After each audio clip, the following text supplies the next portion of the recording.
The following short essays, while covering a variety of topics, have a connecting thread that rests on two simple and old propositions.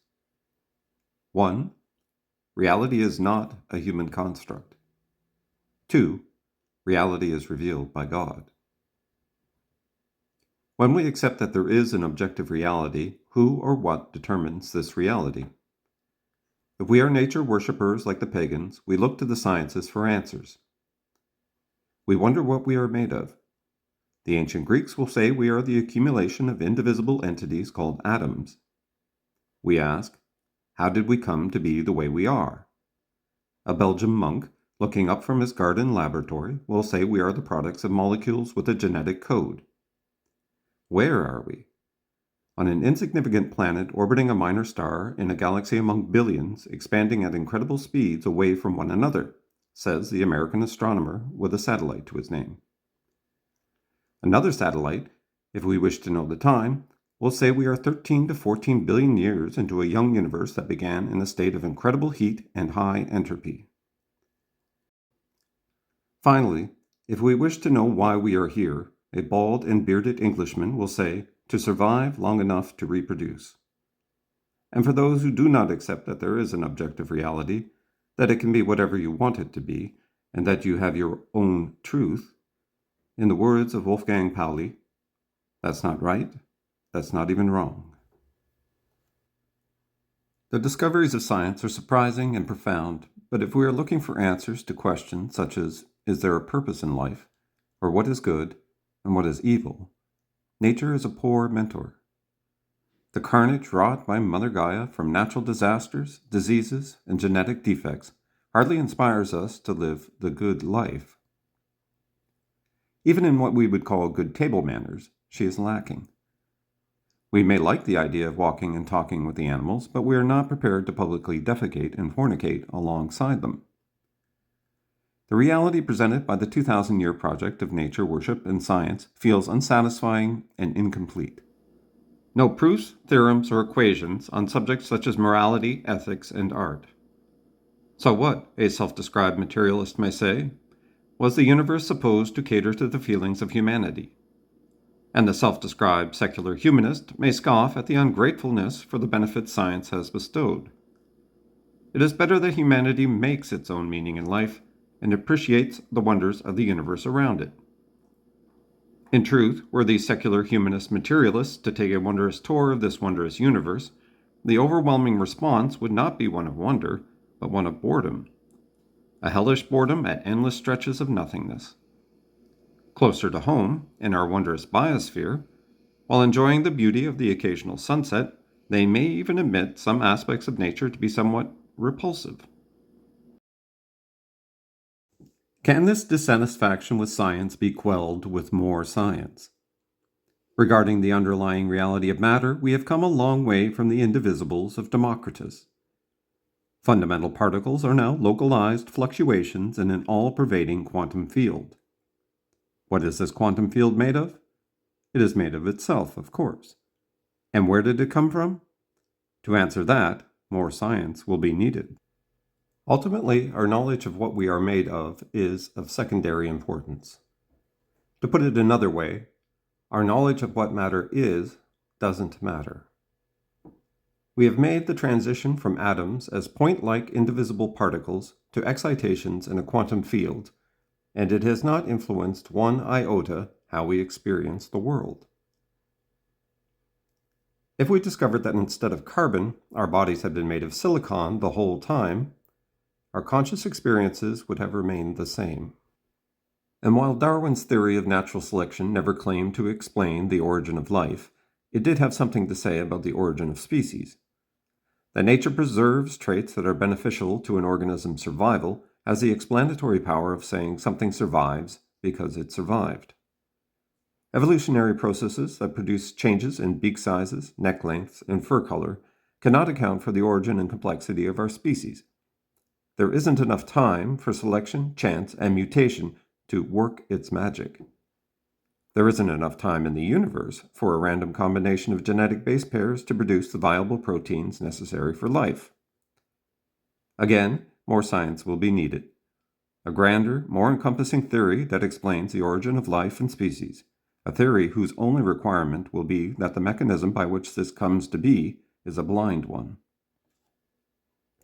The confidence of most physical sciences is supported on the scaffolding of mathematics, on the certainty provided by the tautologies of the equation.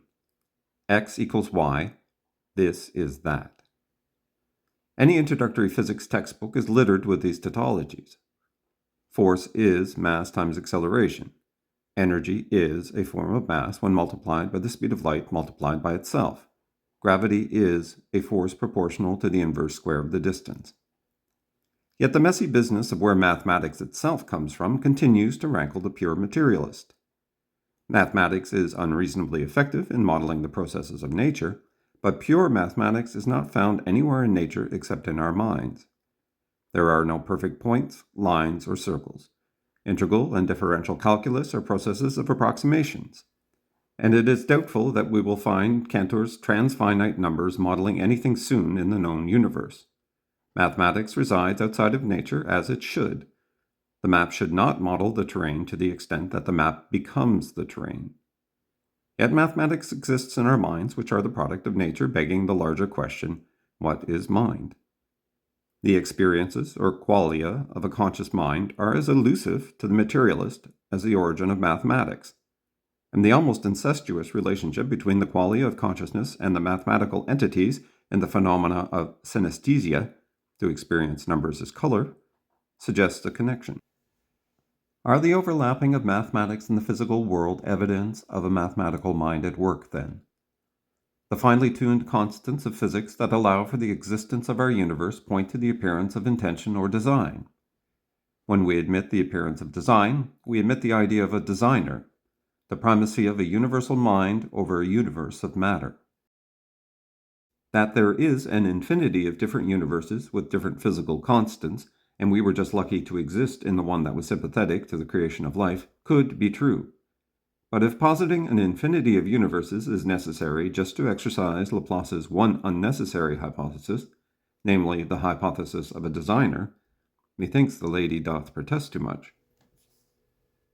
If there is fine-tuning for the cultivation of life, why is nature so indifferent to humanity's suffering and its continual survival? Is this universal mind a cold mathematical mind? That we are endowed with faculties to understand ourselves, our universe, and in some way this universal mind consoles us that the ghost in the machine may be a benign one. Pantheism posits a universal mind and a universe that are one and the same. Therefore God is energy and matter, and one assumes all the suffering ever inflicted and borne as well. To include the phenomenon of consciousness, pantheism has expanded to become panpsychism. But if we go back far enough, everything eventually resolves itself into a not very useful unity, and all attempts to make everything one fails for the same reason. Differences matter. The lamb will lay down with the lion long before the human heart resolves good and evil into one thing. If the universal mind is mathematical, could it be information more generally? John Wheeler's theory of it from bit presents information as the foundation of the universe. We observe the universe, and our minds make the necessary computations to interpret the information streaming in. What sort of information? Everything that we perceive as reality. Knowledge becomes a process of increasing our individual bandwidths. Would information include truths about morality, though? When information was quantized and made a science, the only statements that definitively conveyed a comprehensible message were again the merely tautological ones. Bachelors are indeed unmarried men, but beyond that, a meaningful statement and a meaningless one carried the same bits or amount of information.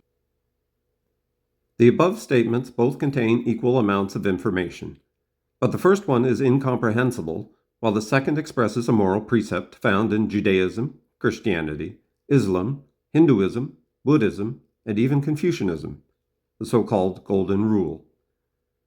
That the science of information treats both statements as equivalent indicates that it cannot quantize meaning beyond the level of a tautology. Where, then, should we look for the meaning of a statement? The meaning of a statement comes from the collective and cultural agreement of a community on what the words that comprise the statement represent or mean. As per Wittgenstein, there is no such thing as a private language. But amongst all this communal agreement about the meaning of words, why is there so much disagreement amongst the community about the truth expressed with these words? In short, why is there so much conflict? Surely one only needs to express an idea well for everyone to see its truth. But this does not happen. Language is a dynamic system, subject to change as everything else in nature, so misunderstandings are inevitable and built in.